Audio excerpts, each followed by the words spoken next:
All right. Okay. All right. 10, 9, 8, 7, 6, 5, 4, 3, 2, 1. Okay. Hello, everyone.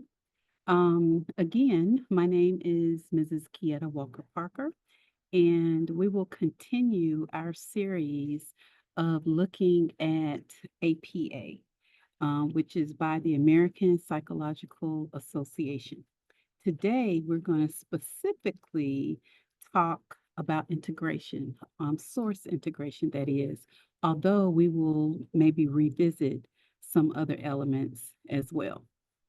Okay, so um, just like we talked about the 6 C's in using APA, I wanted to kind of think in terms of another acronym to kind of help with source integration. And I had a hard time, I will be honest, but I came up with two acronyms. And because basically in source integration, you need to do four things. You need to introduce the source, you need to provide that evidence, you definitely need to cite the source. And then the last part, which I think is maybe a little bit of controversy to it, is to provide context. Basically, based off of the source, you as the writer, what do you want that reader to take away with? Okay, what is the gift that you're giving them? So to do that, think of these two acronyms. The first one is called ROLP, ROLP, and the second one is called ADAs. Okay, maybe the ADAs might be a little catchier. But if you think in terms of ROLP, first, recognize. So you want to make sure that you are recognizing that the author or that there is a source coming up. Okay, that's the R. Or you can announce. You are announcing the author or the researchers or the entity of that particular source. The second thing is providing evidence. So you are offering this gift to them, okay, to your readers. And that gift can be, it could be a direct quote, that gift could be a paraphrase, or that gift could be a summary. Another way to think in terms of that is you are delivering evidence, you're delivering information, okay? And again, that information, direct quote, paraphrase, or summary. And then the third one, which is very important, and that's label. And this will help protect you from plagiarism because this is that in-text citation. So you're citing the source within the content of your document, not just at the end of the document, but within the document. So you want to label, and this is actually a distinction between what is your ideas, your thoughts, your intelligence versus someone else's thoughts, their intelligence, their findings, their efforts, their work. Or you can think in terms of alluding to who wrote what, who said what, who did what. Okay, and then the last thing is for rope or ADAs is the perspective. This is providing context to, what is this source supposed to be doing? Okay, what do you want them to take away with? With the ADAs, it's the situation at hand. Okay, what situation at hand is that source addressing? Okay, so again, the first thing is that R or that A, the first A, make known, a lead in, and we typically will use a signal phrase. So this is how we introduce the source. The second thing is we're going to provide evidence. That's that O or that D. We're offering, we're delivering a gift. And whether that gift is a direct quote, a paraphrase, or summary. And you can even think of it as what type of gems or nuggets from the sources that's coming from the pages or their very mouths. Okay. Citing the source. So, who wrote what? Who said what? Who did what? What is the actual origin of the ideas? Unless it's common knowledge. Okay. Now, that in text citation must match what you have listed in your references page. Okay, at the end of the of your document. And then we have providing context. And this is where you are analyzing and you're connecting what you found to the particular point at hand. And again, how does this source support your thesis, your research, your point? And also make sure that one should never let a source speak for itself. Okay. And I think this is key because oftentimes, especially with APA, oftentimes we see um, documenters or researchers, they will end their documents with the source. And when you do that, you're letting that source speak for itself. And you really should not. Okay. You really should. The source is supporting your efforts, but also what exactly do you want them to take away from? Okay. All right. Now, so here are some roles that sources play. They provide primary evidence. So a source can serve as the main object of your analysis. It also establishes what's at stake. So it can present or highlight a problem, question, or issue. And this is basically the so what for your essay. A source also can serve as a lens. It can offer a theory or concept that provides that that that framework or that box that you're actually focusing or analyzing your evidence and building your argument. A source can also provide key terms or concepts, and then a source can provide context. So it can offer background, historical, cultural, technical, that readers may need to understand for the argument that you're making. So, so let's look at that first step, introducing your source. Okay. It is important to not just drop in or throw in a source without an introduction. Now, with APA, you don't necessarily have to have a full introduction, okay, before the source, but you do want to use a signal phrase, in a sense, maybe Taylor said or Taylor activated, et cetera, et cetera. Okay. You don't want to start with the quote, the paraphrase, or the summary without a narrative citation or end with a parenthetical citation. So remember, as I told you before, those in-text citations are very important. Okay, very important. So they protect you from other people stating that you have plagiarized, okay, that you're using someone else's ideas to build your credibility, okay? And then also, you do not want to use the literary present tense or future tense, especially when using narrative citations. And one may say, why? Well, think in terms of when did the research happen? Is the research still ongoing? Or have those researchers found some conclusions or made some conclusions? So, regardless, their research is past tense. So, you need to speak in past tense. Okay.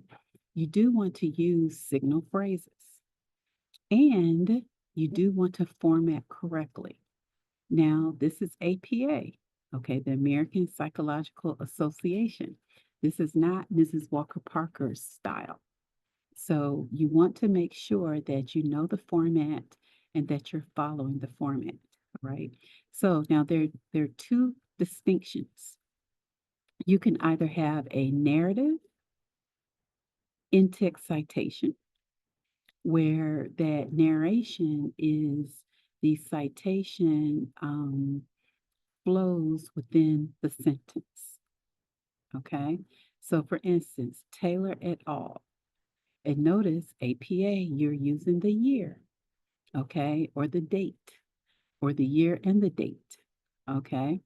So argued that ellipsis, dot, dot, dot, okay. So that is that narrative citation. It is written in the flow of the sentence versus a parenthetical citation. Okay, so evidence suggests Dylan's fall in 1543 was attributed to narcissistic traits and lack of character building. Okay, so now you may say, well, evidence suggests, but the key verb is was attributed. So was attributed, that's that past tense. Okay.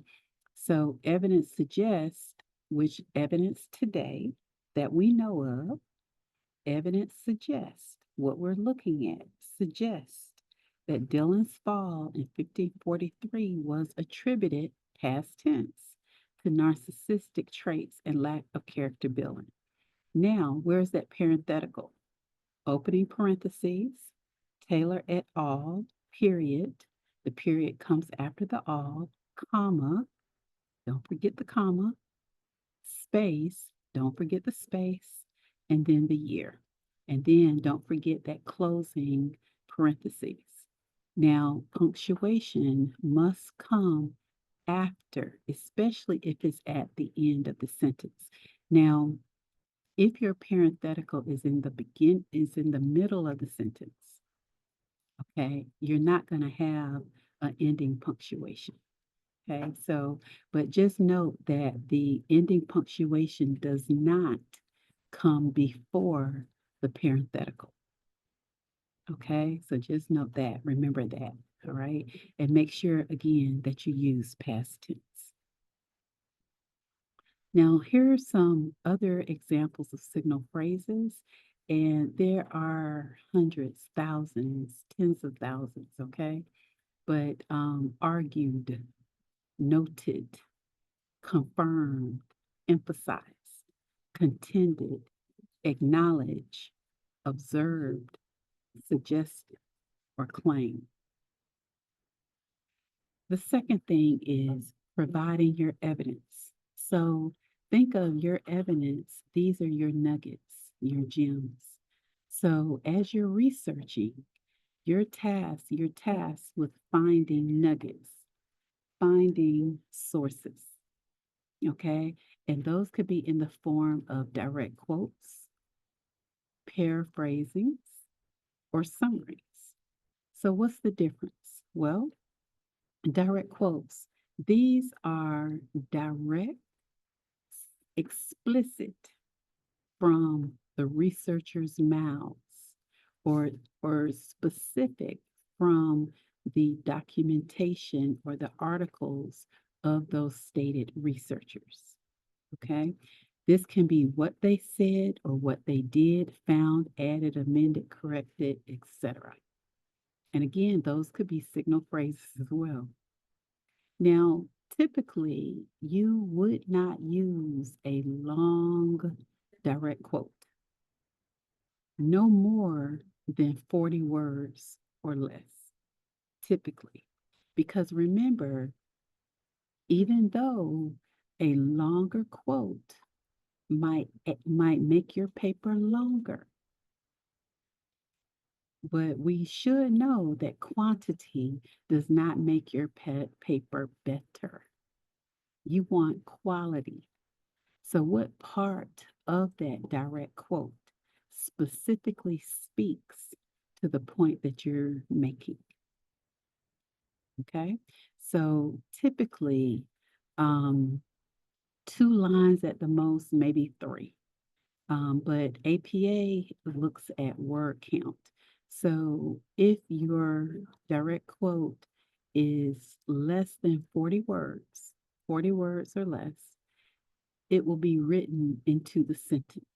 Okay, no additional formatting other than that of the paragraph itself, which will be indented a half an inch. Okay, however, if by chance you needed to use a direct quote that was more than 40 words, so that 41st word, if you really truly needed all of that, plus more words, okay, in order to substantiate your claim, you will need to use a block quotation or block format. So basically, you will be indenting the entire direct quote, okay? And there's no indentation other than when you indent the whole thing. So it won't be as if the first line is indented and the others are not. No, the entire quote will be indented, okay? So just a half an inch and it will look like a box. So hence the block quotation or block quote. Okay, but just note that you need to use what you need that makes your point. And also remember that just because it's a long quote does not necessarily mean that you will have a better paper. Okay. All right. Now, because it's a direct quote, yep, you will need double quotes. Okay. Now, where do you put your citation at? Hmm. Where do you put your citation at? Well, in this instance, if you use a block quote, okay, the period is going to come immediately before the ending double quotes, okay? And then in parentheses, you will have the page number, okay? However, remember, you're going to have already introduced your quote. So you may have like Taylor alluded. Okay, Taylor in parentheses, 2024, closing parentheses, alluded. Okay, so that will be your narrative citation. And then you will have your block quote. And then you'll start it off with the initial opening double quotes. And then you'll have your period at the end of it. And then you will have the closing double quotes. And then you will have a space. And then in parentheses, you'll put the page number. Okay. And we may have some examples. I'll show you that. Okay. So that's the direct quotes. And so now, listen, you won't use direct quotes much. Okay. So again, your direct quotes are special. Okay. So typically, the paraphrasing, you'll be using those the most. Okay. Not direct quotes nor summaries. Okay. But typically paraphrasing. So, what is paraphrasing? Well, paraphrasing is where you use larger chunks of information, but you're going to reword that information into your own words. They do not require double quotes. However, if your paraphrasing is over 40 words, you will have to block it. So use a block quotation. Okay. What are summaries? Summaries are even larger chunks of information. So you may summarize a page. You may summarize a chapter. You may even summarize a whole article or text or book. Again, they do not require double quotes. And also, if your summary is greater than 40 words, you're going to have to block it. So let's look at these in more detail, okay? Now, this is information taken from Harvard .edu. So, and we've kind of gone over this before, but the basic rule is that you should only quote directly from a text when it's important for your reader to see the actual language used by the author of the source. So again, you are going to be using direct quotes sparingly. Quoting directly from a text, it allows you to introduce your reader to the flow of those ideas, okay, such that you're showing the details in the language, the syntax, and the cadence, okay. And here are some instances in which you would use quotations, direct quotes, when you're planning to discuss the actual language of a text, when you are discussing an author's actual position or theory, and you plan to discuss the wording of their assertions um, in your paper. At times, when you may risk losing the essence of the author's ideas. So if you're thinking, well, maybe I need to paraphrase, but what if you paraphrasing, putting in your own words, you feel like I really can't speak on it like they speak on it. Okay. So if you feel like you're going to lose something in your translation, because listen, paraphrasing is not just simply changing a word or two here or there. No, it's putting the whole source into your own words. Okay.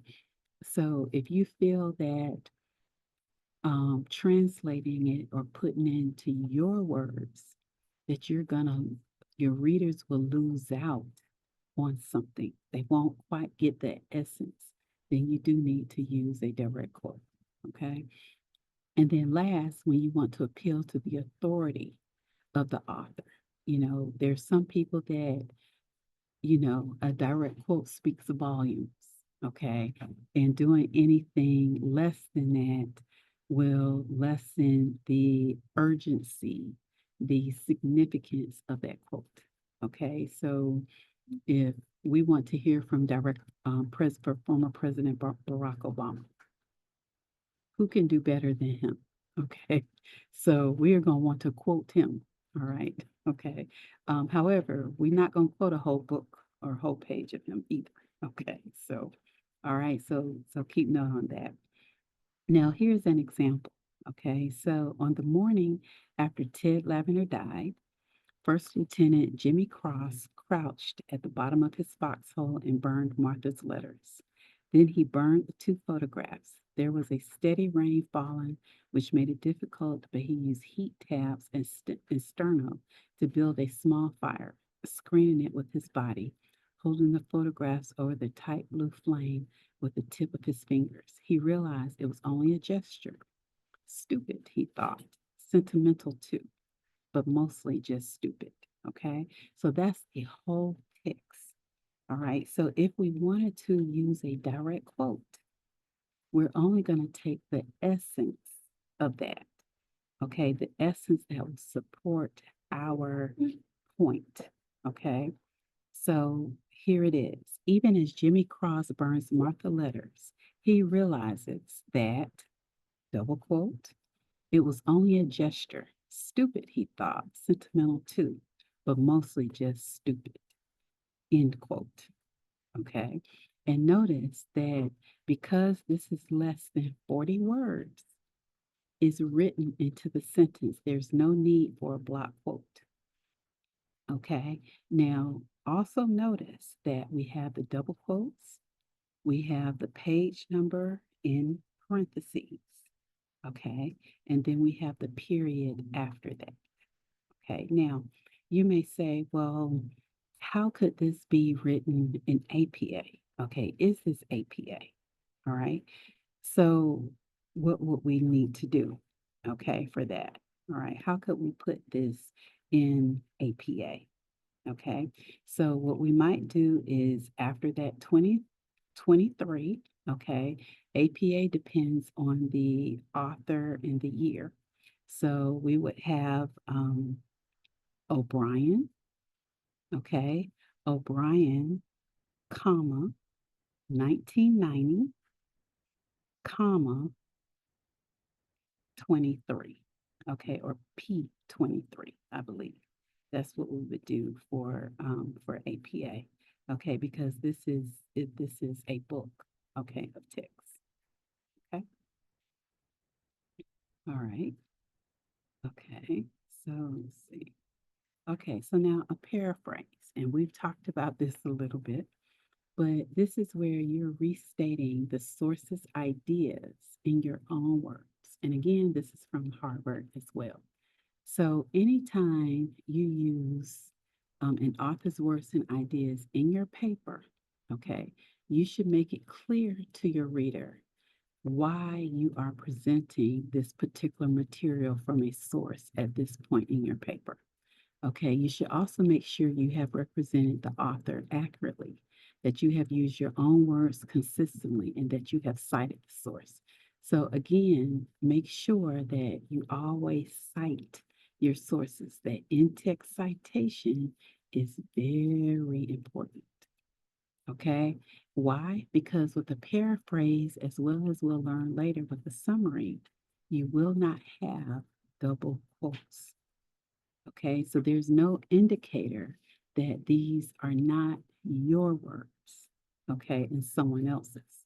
So we're definitely going to have the in-text citation, okay? So let's see how this is, okay? So here is the source. The problem of obedience is not wholly psychological. The form and shape of society and the way it is developing to have much to do with it. There was a time, perhaps, when people were able to give a fully human response to any situation because they were fully absorbed in it as human beings. But as soon as there was a division of labor, things changed. So this is the whole source, okay? Now we're going to paraphrase it to put it in our terms, all right? So when we talk about it, we're going to say Milgram, 1974, that year, claimed, don't forget, past tense, not literary present, claimed that people's willingness to obey authority figures cannot be explained by psychological factors alone. In an earlier era, people may have had the ability to invest in social situations to a great extent. However, as society has become increasingly structured by division of labor, people have become more alienated from situations over which they do not have control. Parenthetical, P period, page number. Okay. And as you can tell, the period is after that closing parentheses. Okay. Not before, after. Okay. So that's the paraphrase. Okay. So now a summary. So again, a summary is you're still putting it in your own words, but this time you are taking chunks, like large chunks of information. Those chunks could be a whole page. It could be a whole chapter. It could even be a whole book or text. So again, you must identify the author and the source. You must represent the original source accurately, and you must present the source's central claim clearly. Now, again, this is in your own words. You want to have variety, okay? Remember, you are in essence paraphrasing, but a larger chunk. But you do want to be totally authentic, but distinctively different. So you don't necessarily have to continue the same order that the original author used. Okay. You want to make sure that you focus on the most important parts of it. So you're putting it into your own words. And really, you should be putting it into words that you will understand. Because remember, your paper is presenting this information, is gifting this information to someone else. Okay. So do use your own words. You aren't going to provide a long quotation in the summary unless you really need to include a little bit of a direct quote. Okay. All right. So here's an instance. Stanley Milgram reports that ordinarily compassionate people will be cruel to each other if they are commanded to be by an authoritative figure. In his experiment, a group of participants were asked to administer electric shocks to people who made errors on a simple test. In spite of signs that those receiving shock were experiencing great physical pain, 25 of 40 subjects continued to administer electric shocks.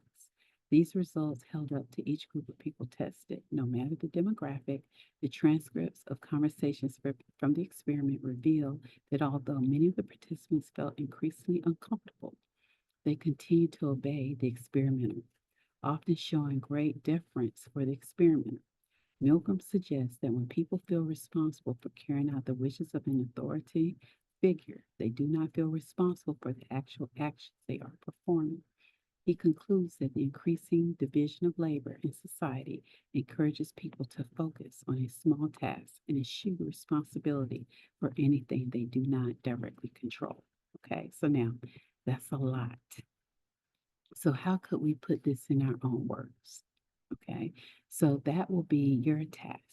Okay, so you don't have to continue along the same, um, talking about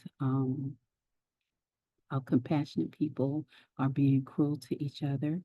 Okay, talking about, his experiment, talking about the subjects, talking about the results, talking about, how they, typically are so fixated on obeying or on obedience, but not necessarily the consequences of what they're exactly doing, kind of like a detachment of sorts.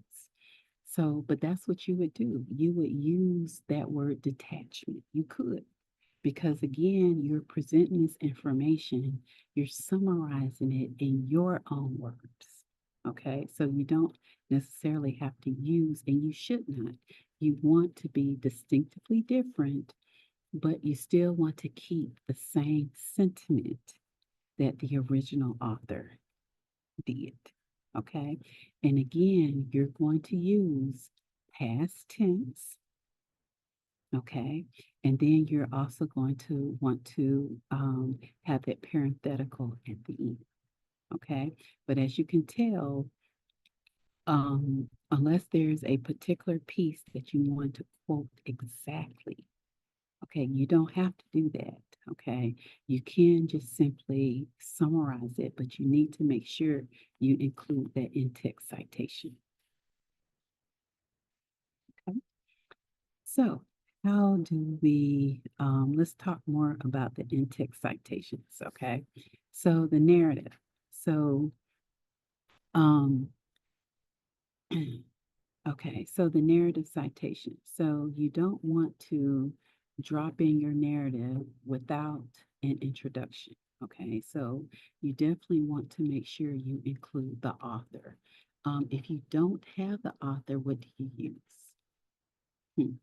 If you don't have the author, then you want to use the title of the work, okay, that you're using for your source. Okay.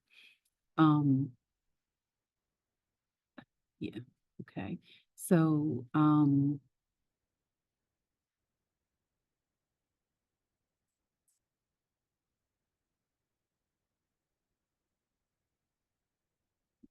and mind you, with the narrative, this is flowing within the statement itself. Okay. So with your narrative, unless you're using a direct quote, Okay, only direct quotes will have the double quotes. So if you're using a summary or if you're using a paraphrase, forget the double quotes. Okay. Um, don't make sure you do not forget the in-text citation after the evidence.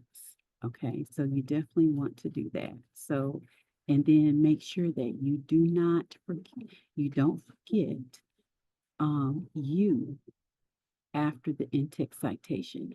And what I mean by that is that after the in-text citation, you want to provide context of that source.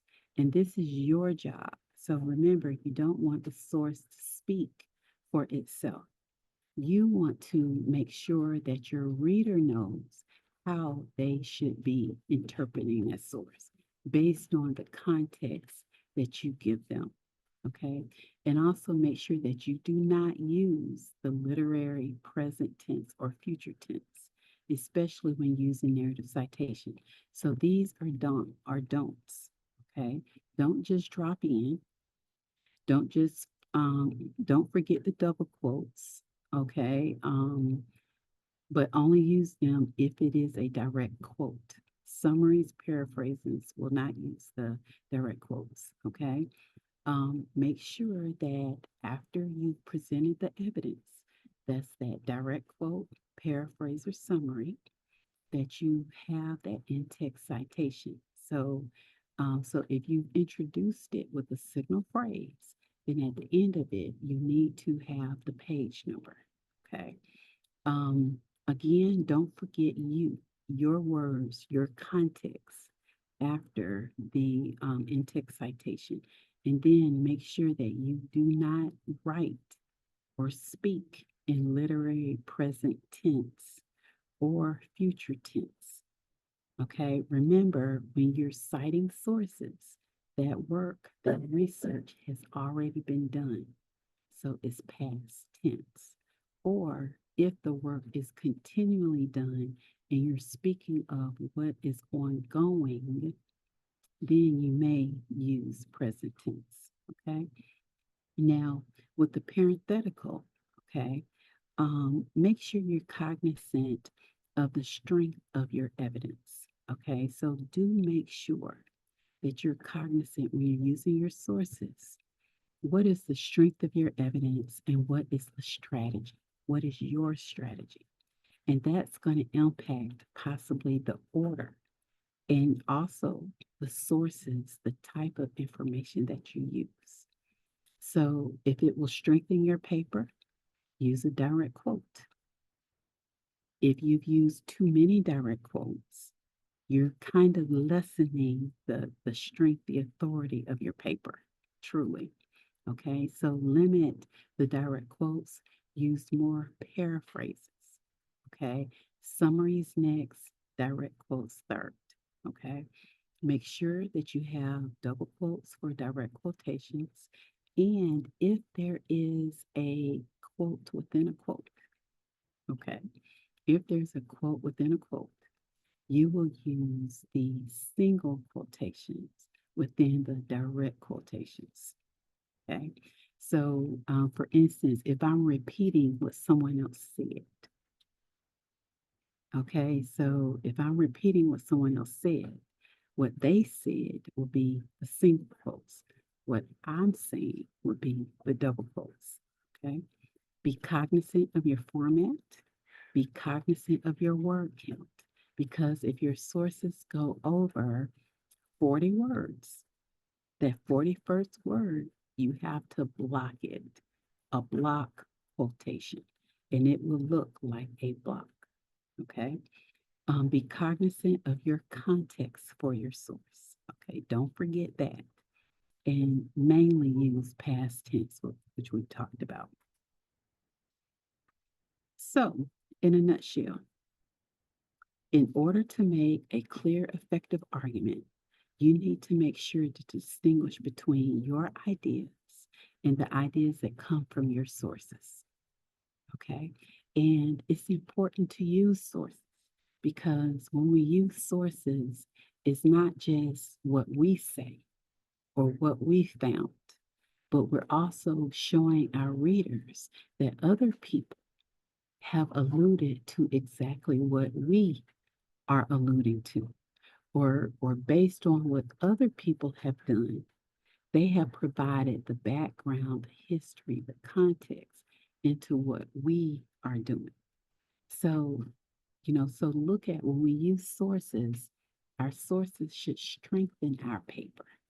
Okay. So you have done marvelous work, but it's always better if other people can corroborate, or if we can use the efforts of others to reinforce, to justify what we have found and what we are doing. Okay. So, in order to distinguish between what other researchers have done from what we are saying, we must integrate our sources and we must have those in-text citations within the document, within the content. And those in-text citations distinguish between our ideas and the ideas from our sources. Okay? A reader should always know when you are speaking and when your source is speaking. And once you've decided whether to paraphrase, summarize, or quote from a source, you should make sure your source material is clearly integrated in your paper. Okay, so again, you want to kind of weave the source through the paper. That's that source integration. That's integrating. You're weaving it into it. You're not plopping it in there, and you're not dropping it at the end. You're weaving it in there. So now, what do your thoughts do? Well, simply, your thoughts help readers analyze the information because you're telling them in your thoughts how they are to analyze what you've used, what they're saying with the source. Okay. Also, you're telling them how they should connect with the source. Okay. So your thoughts show that how readers are to analyze and connect. So this is how you explain the information, how it supports your thesis or it relates to your point. And without a doubt, never let a source speak for itself. Now, so this is kind of a review because in APA, you want to be precise and concise. You want to have that active voice. Okay. You don't want fluff. You don't want poetic language. Well, I like poetry. So, but you want to be specific and detail oriented with APA. Okay? Detail oriented. You do not want to be passive because decisions are made based off of the papers that you write. Okay? Decisions are made. If your language is passive, think in terms of what type of decision would actually be made. It might not be a clear cut decision with clear cut ramifications or consequences. Okay. So there might be a lot of what trepidation after the fact, a lot of second guessing after the fact. You don't want that. So you want to be active voice. Okay. You want to be, I would even say aggressive. Maybe not necessarily assertive, okay? So some people may look at assertiveness as being passive, but you want to be action, okay? Active voice. Past tense or present tense, leaning more to the past tense because you're speaking of what has been done, okay? Um, you want to use direct, objective language, not subjective or biased language. And that's another thing with your sources. You want to make sure that your sources, that the current dates, okay, depending on your topics, that those dates are valid. You want to make sure that the information is relevant to the issue or topic at hand. You want to make sure that the authors presented, that you are presented, that they are credible at what they're doing. They're experts at what they've been doing and what they've stated. You want to make sure that the information in the sources is accurate, okay? And that P, if you don't know what I just alluded to, the CRAP test, okay? That P is for purpose, meaning that you do not want to use sources that tend to be biased, tend to be subjective, tend to have some sort of underlining motive that they've yet to reveal. Okay, you want sources that are transparent, that they are clear cut, direct, objective. Okay. Um, you want the belief sources to be logical, consistent, organized, and professional. You want the data to be clear and precise. You do not want ambiguous data or vague data. Again, that clarity, precise. That's what you're looking for. Okay.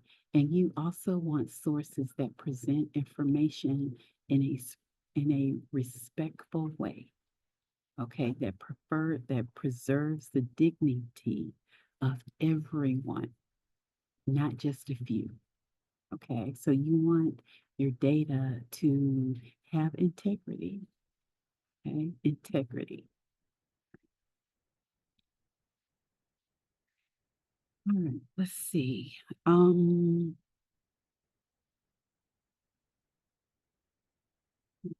We talked about that.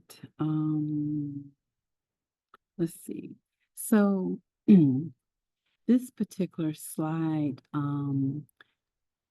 talks about you in relation to your research. So you as the author, you are responsible for researching the background, the history, and identifying the issue, concern, or problem at hand, because this is coming from you as to what you're researching, right?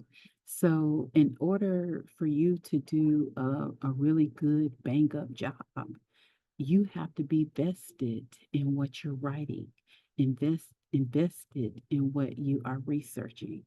And when you're doing that, because you're interested in it, you're going to want to really go down that research rabbit hole and to find out as much as possible about the background, the history, and you're identifying issues that are personal to you, right? If they're personal to you, you're going to be able to bring that passion. You're going to be able to identify elements of that topic that impact other people. Okay, so, and people will feel it, right? Because they will know that, I need to pay attention to this. All right. So these are your research efforts. Okay. However, you're using sources, right, to present past and current research studies. Okay. And because these are past, mostly past tense. Okay. And your what constitutes sources? Anything that reflects expertise. So whether that expertise is experience, insight, thoughts, working knowledge, experiments, scenarios, case studies, etc. Okay. And you are responsible as the author to document. So don't forget the in-text citations, because that separates within the content of your document, that separates your ideas from their ideas.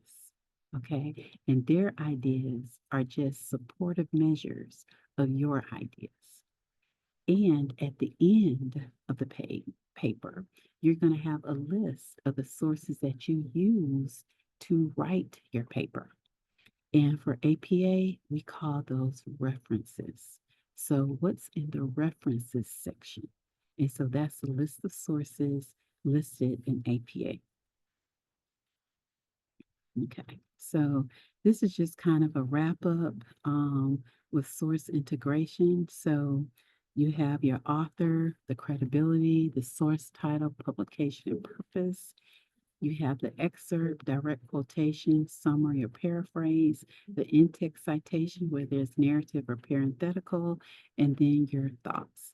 Okay, now with APA, typically when you introduce your source using that signal phrase, you are including the author. Okay, because of the nature of your paper, you are including the credibility with the author. However, in your references page, your reader will see the source title and the publication. Okay. Right. So, um, and then listen, the credibility is expected. Why? Because we are expecting peer reviewed, vetted, high quality information that is not freely available on the open internet. Okay. So that's the expectation. The research equals effort above and beyond.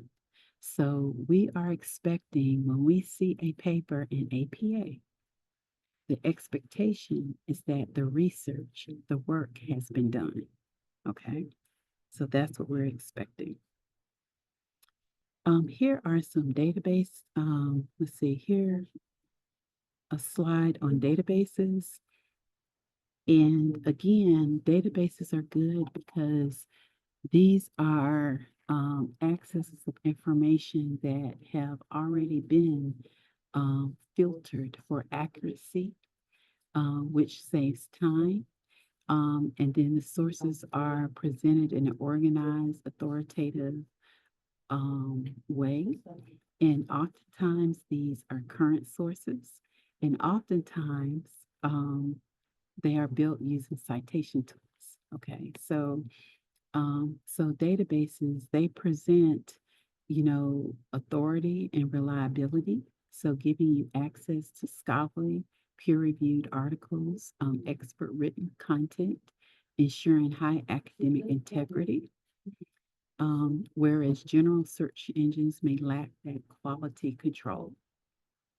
You can actually conduct within the database, you can conduct targeted search options. You can refine your searches based on authors, titles, keywords.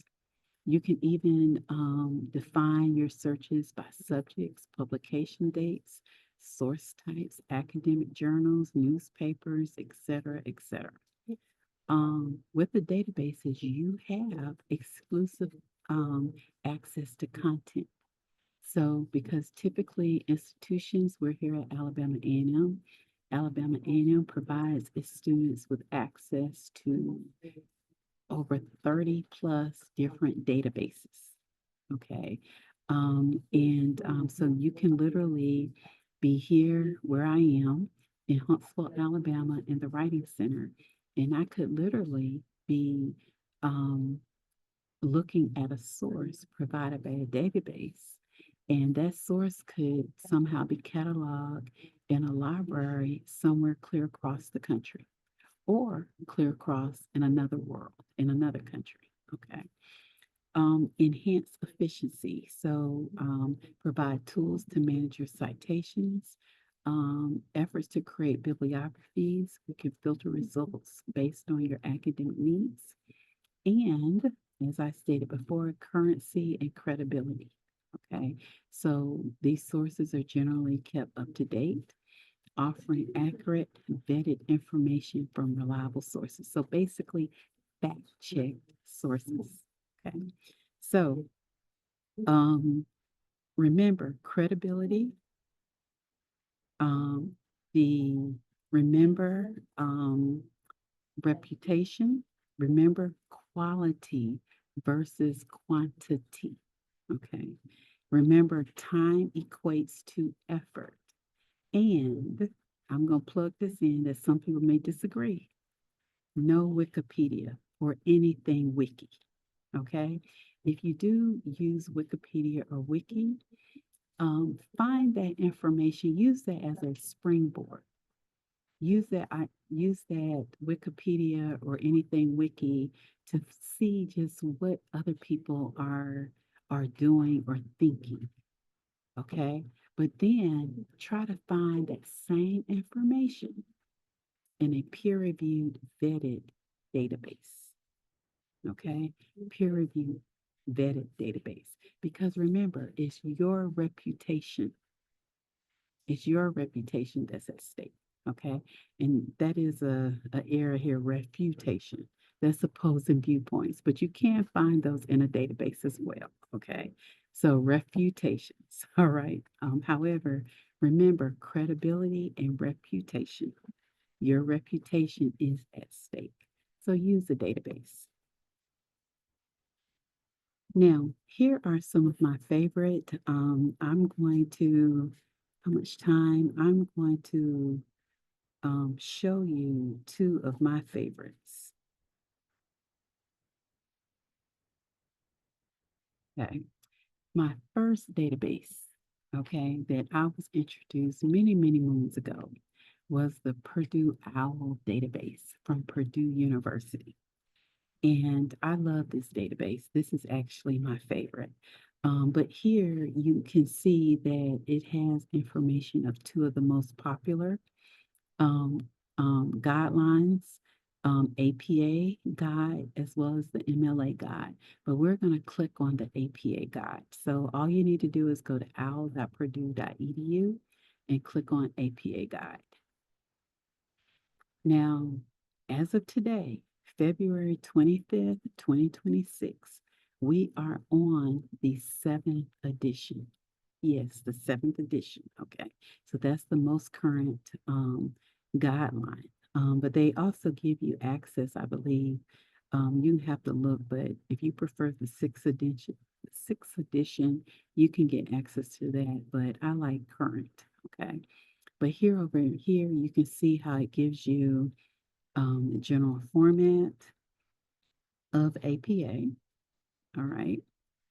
Okay. So you can see how it gives you general format of APA. And it talks about those in-text citations. Remember? We talked about those. All right. Okay. So here you see short quotations here. So this is a signal phrase according to Jones, the year. And what type of source is this? This is a direct quote. And you hear this page P 199. Okay, you see the period. Um, so this is a narrative citation. This is another signal phrase, Jones found. And you can see this is another direct quote, page number. Okay, so you can see that. And it also says that if you do not include the author's name in the text, you can place the author's last name, the year of publication after the quotation. So this is, so remember, these are narrative citations, in-text citations. But here is the parenthetical right here.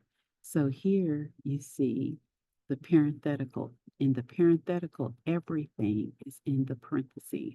Okay. So you can see again, direct quote, she stated. This is a signal phrase. She stated. Okay, here's the direct quote. And here's the parenthetical here. Okay. Now, what if we have a long quotation? Okay.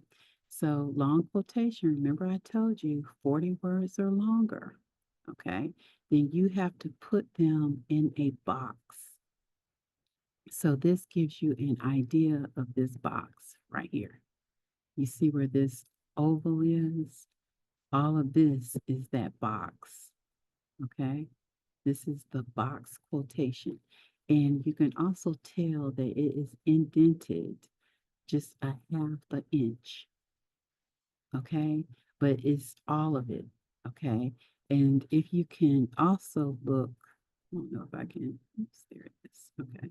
You can also see how you have your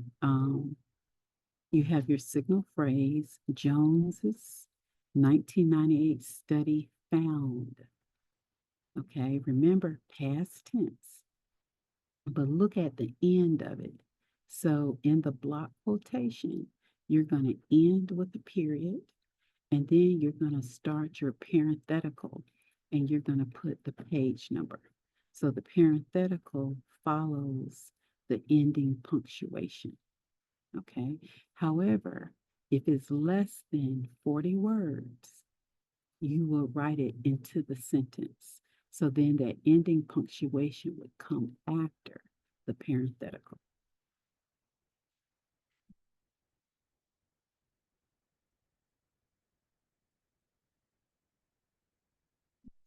Sorry.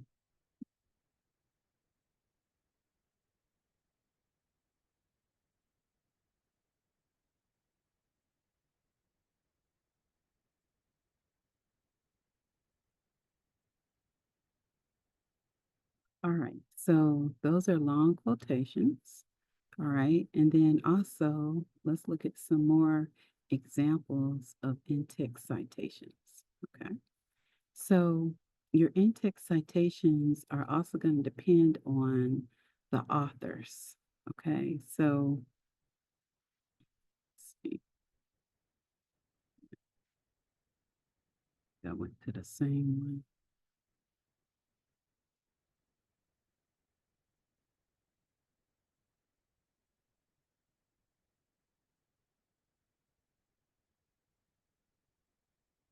All right. So if you have one author, okay, so this is that signal phrase Ahmad mentioned. Okay, so if you have one author, um, it's simple. Okay, so it's simple, and this would be the in-text citation over here. All right. Okay, so you have the last name, comma, and the year. All right. If we had two authors, okay, in the narrative citation, we're going to use the and, A-N-D. But in the parenthetical, we always use the ampersand, okay, the ampersand right here. Okay. But remember, authors, comma, then the year. Authors and then the year. Okay. What if we have three or more authors? According to APA, seventh version, we use the et al. So we would take the first author that's mentioned, and then the other two or more, they would be covered under the et al. The period comes after. Let's see if I can get it. Sorry. Okay. Okay. The period comes after the all. Okay. Then you have the comma and then the year. So note that there is no period after the the et.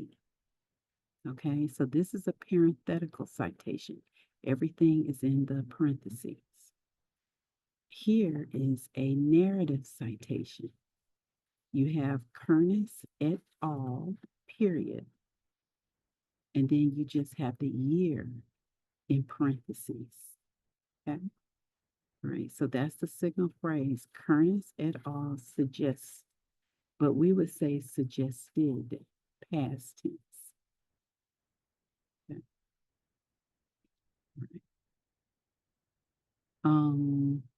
Let's see.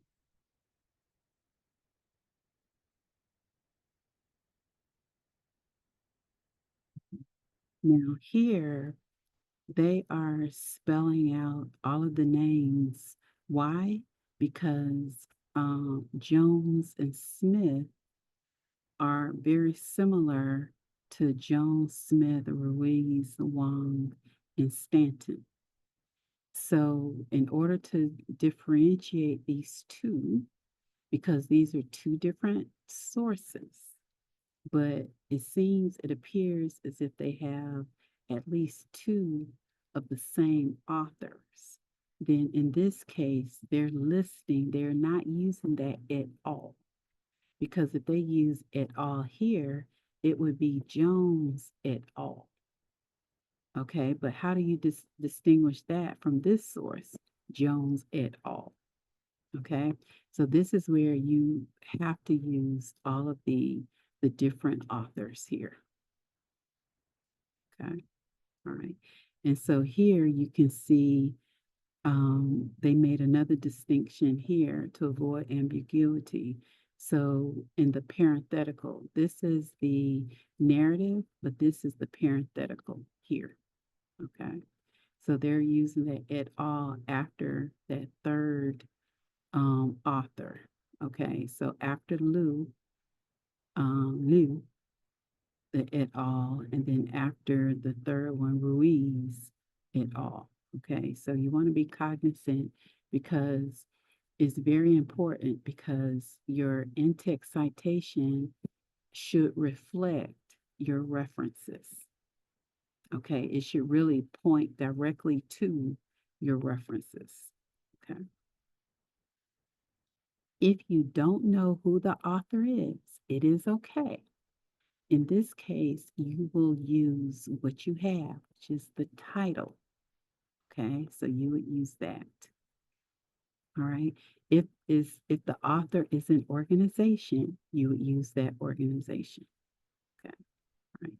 So Purdue OWL, it gives you um, really a good start into using APA.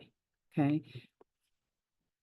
Now, sometimes when you're researching, you might find the same information in multiple sources, and your advisor may want you to do that. So here is this case. There are two different sources, Burnt and Harlow, but they are stating the same thing.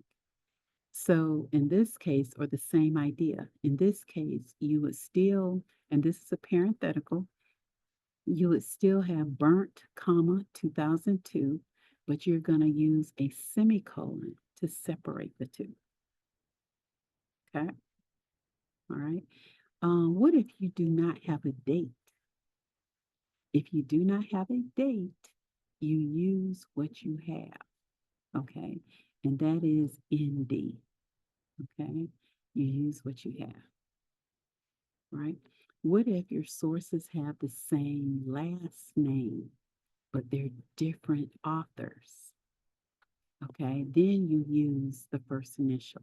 And typically with APA, we do not use initials in the in-text citation. We reserve those for the references. However, if there is some confusion, then we do use that first initial. Okay.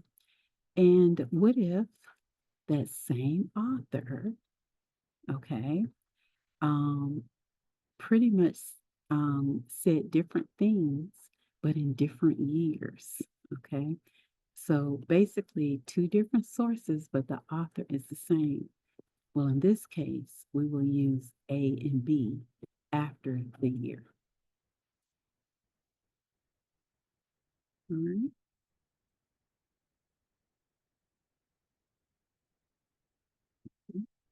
So it gives you Purdue OWL, really whatever you need to know how to cite your sources within your text. Now, there's another source that sometimes I use, but Purdue OWL is my favorite. This is called the Excelsior. I call it Excelsior OWL. It's Excelsior Online Writing OWL. And you can pretty much find the same thing, here. So let's go to citation documentation. And the address is owl.excelsior.edu. Let's go to citation, see, citation and documentation. Let's come over. Okay. And we're going to click on APA style. And then we'll click on in-text citations. And you can see how they've organized it a little differently, a little differently than Purdue OWL. Okay. So here, single author, okay. And here you have two authors,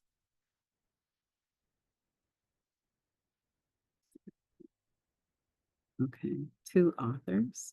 So they show you the parenthetical as well as the narrative. Okay, and you see that past tense. Okay.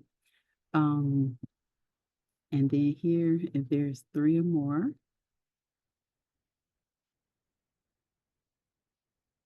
oops, sorry. Okay, here's there three or more that et al. Okay, and you can see Calvert et al. Argued. Okay, so if there's a group author, this is the National Institute of Mental Health. I'm trying to, okay, all right. So you see how the group author, they're using that and they're using the acronyms, here. Um, or you can use it without abbreviations. Okay, so, but you can see these two are very good, explaining and giving examples of how to use APA and how to use how to document correctly your in-text citations. Okay, how to record them correctly.